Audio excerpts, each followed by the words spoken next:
Hi guys, and welcome to today's tutorial on settlements. So for ordnance survey maps, you get a common question that comes up on the junior certificate examination is on settlement. So we're going to look at types of questions and different settlements that you can find on ordnance survey maps today.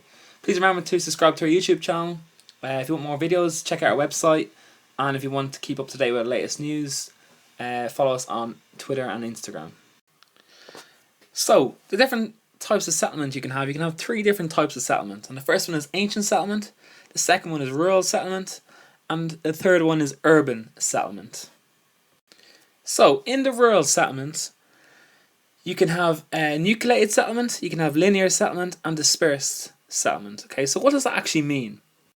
Well, first of all, nucleated settlement is when houses are grouped together. Okay, so you got villages and towns would be an example of nucleated or clustered settlement, and what you usually find is you just find loads and loads of little dots all clustered around, nucleated around together, and that's what we call nucleated settlement.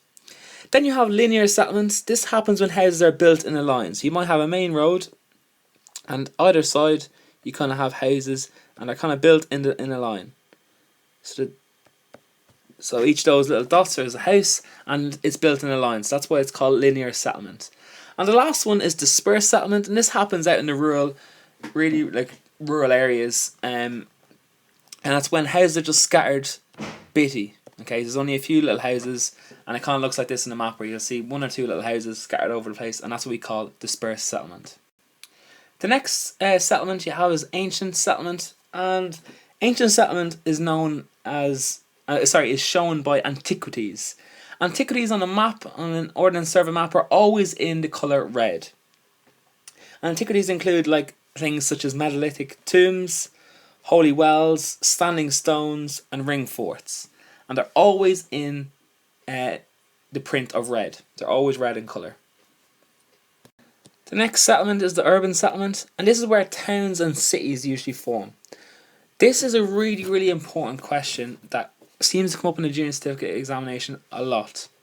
And this is a question which will come up, and it'll be something like this: explain 3 reasons why the town of Navan or the town of Ennis developed where it did develop. Okay, I'm going to give you some reasons why towns develop or cities develop where they actually do. So these points are really, really important. This is a common question, comes up all the time in junior certificate examination, and I'll ask, why did a town of such a town develop where it did? One of the biggest reasons is because it's usually on flat or low-lying land. So if the contour lines are far apart, or if it's the colour green, or you can see that's flat, low-lying land, that's probably one of the main reasons. Second main reason is towns and cities usually develop along rivers, and the reason for this is because in the past they used rivers for water, for transport, and for trade. So that was why they used to develop towns and cities along the rivers. Near mountains, because mountains provide us with shelter, so towns used to develop near mountains to provide us with shelter. On the floor of U-shaped valleys, because you usually have flat lower-lying land, and also then you've got quite a lot of shelter. Near castles, because this used to be seen as like protection, like castles provided protection to the people, so they used to develop their houses and their towns beside castles. And near old settlements like churches and burial grounds, which would attract lots of tourists. Okay, the last thing we're going to look at for settlements is sometimes you can be asked, what is the function of the town? Okay, so these are the different functions that you can have in a town. So you can have a town or a city could be educational, it could be medical, it could be recreational, it could be transport, it could be for religion, it could be for industry, or it could be for residential. Now I'm going to tell you things you should look for on the map when you're trying to find out the different functions of the urban area. If it's educational, all you got to do is look for schools, colleges, universities. If it's medical, look for hospitals. If it's recreational, look for any green space, for parks, football pitches, hurling pitches, Gaelic pitches, running tracks. Anything like that would show that it's recreational. Transport, all you gotta look for is things like roads, DART system, the Lewis, airports, ports. If it's religion, look for churches, so any crosses on the map. If it's industry, go and look for big industrial estates, usually close to the transport to good transport systems, so it'll be close to like the M50 if it's in Ireland. And if it's residential, look for housing estates. Okay, so that's it for today's tutorial on settlement.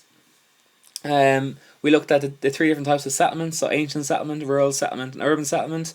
Then we looked at reasons why towns and cities locate where they do, and then we looked at different functions of the towns or the cities, which are really, really common questions up in the junior certificate examinations. So this is a really, really important tutorial. Make sure you know it. If you enjoyed or found this video helpful, can you please leave me some feedback? Leave some feedback in the comments below. Can you also subscribe to my YouTube channel? And can you let your friends and maybe some people, some of your cousins might be, or your classmates know about this YouTube channel? And can you also follow us on Twitter and Instagram? Thank you.